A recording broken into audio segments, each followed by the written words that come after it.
Hey kiddos, how are you all doing? I think what's very clear is that I am a very naughty God teach because it's been so long since I sent you a chapter. I can't actually remember what happened in the last chapter. In fact, I think it was that they were in Toyland and they got themselves into trouble by being rude to some of the toys in the land, and the captain did not like that, so they got in trouble. So this is chapter 24, and the title is Mr. Boom Boom. They came to a little garage. A very furry rabbit was busy putting petrol into a car driven by another toy rabbit. They looked at Saucepan in surprise as he came along with the others. Hello, said the garage rabbit. What's the idea of wearing a saucepan for a hat? I can't say I've ever seen a rabbit wearing a hat before. Well, you've seen one now, said Saucepan, not very politely. Bother those awful floppy ears. I hate them. They make me look like a toy rabbit.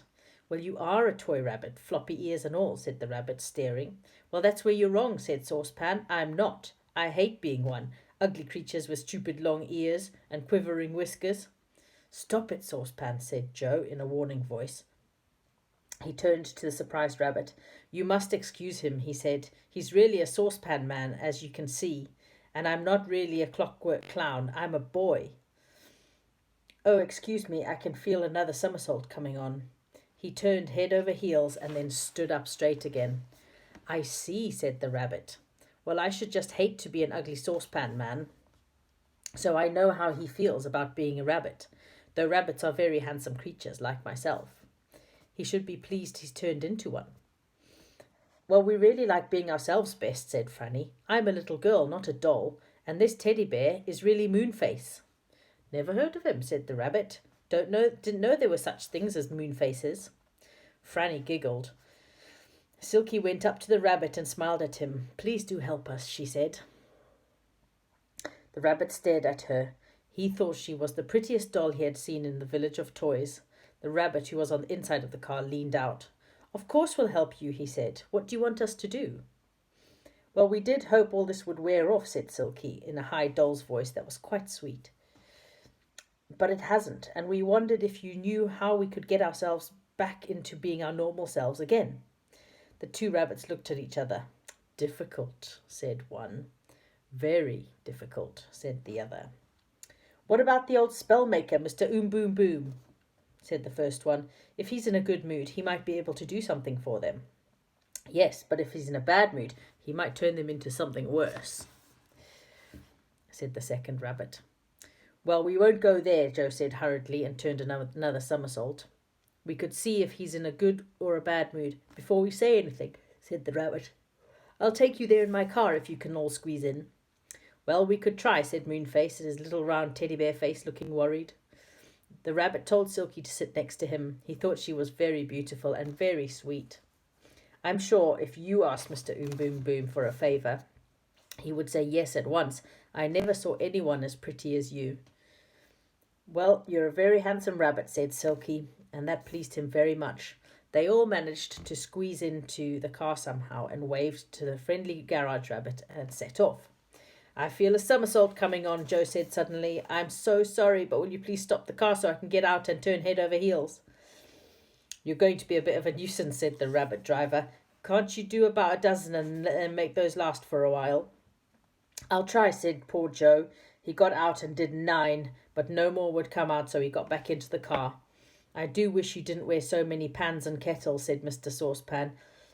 Move that kettle, will you? It's sticking its spout into me. Kettles don't have snouts, said Saucepan. Spout, I said, not snout, Joe said crossly. Now there's something else sticking into me, a saucepan handle.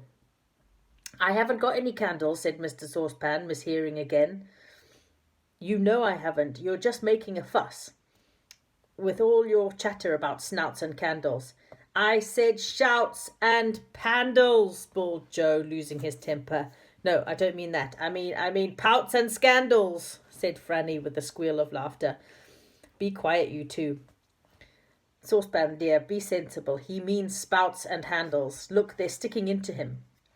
Well, why didn't he say so then, grumbled Saucepan, moving the kettle and the saucepan, sticking them into Moonface instead. Goodness, Moonface, what are you growling about now? Moonface turned his teddy bear face to Saucepan. You're not kind, he said. No, I don't mind, said Saucepan, whose hearing had gone quite wrong with the noise of the car and the jangling of his pans. Of course I don't mind. Why should I mind? Mind what, anyhow? Stop talking, said the rabbit at the wheel. I keep listening and it all sounds so mad that I'm sure I shall drive into a tree or something. Anyway, I want to talk to this dear old doll here, Silky. Nobody talked after that except Silky and the toy rabbit. The car went on, and at last Joe wanted to get out to go head over heels again. Can you stop? He called. Goodness, I've gone right past Mr. Boom Boom, said the rabbit, putting on the brakes so suddenly that a saucepan flew off of Saucepan's head and rolled away down the road. Yes, get out and somersault for a bit while I turn the car around. So Joe turned around about 10 somersaults while the toy rabbit turned the car around again. And then they went back to find Mr. Boom Boom. Don't start talking to Silky again or you'll go right past again, begged Franny. But this time the rabbit kept an eye open for Mr. Boom Boom's house, and suddenly he put the brakes on again. There goes another one of my saucepans, groaned Saucepan.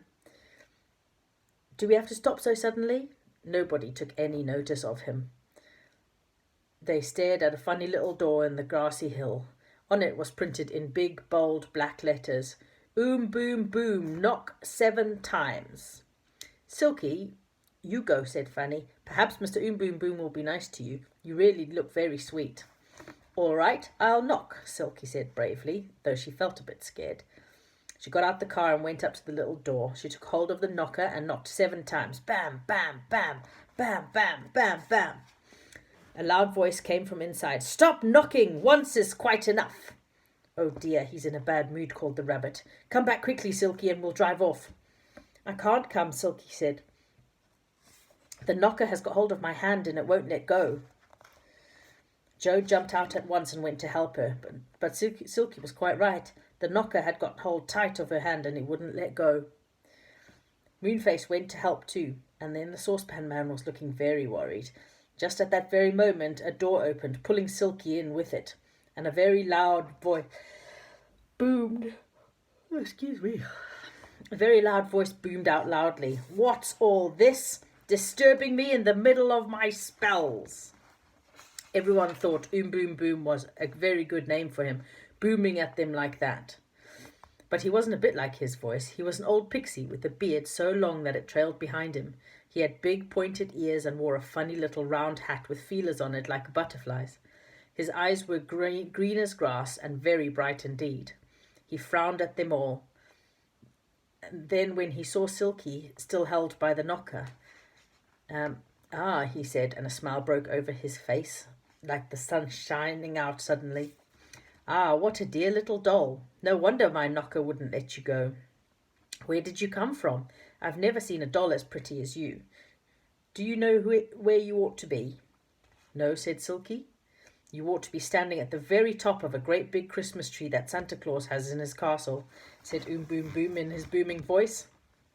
He always looks for the prettiest doll in the world to put up there, but he never found one as pretty as you yet. I'm not a doll, said Pixie. Said Silky even. I'm a fairy. I've been turned into a doll today. Let her go, Knocker, said the pixie. Come in, all of you. Why have you paid me this visit? He seems in a very good mood now, whispered Joe to Moonface. I think it's safe to go in. They all went in and the door shut with a bang behind them. It made them jump. Inside there was a narrow, very winding passage that led into the hill.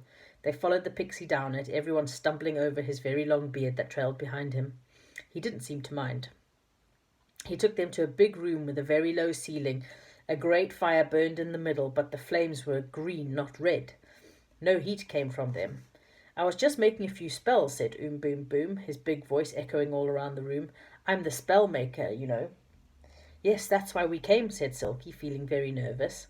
Please, dear Mr. Boom, will you use a spell to help us? We want to go back to our right selves. I'm a fairy, really, as I told you.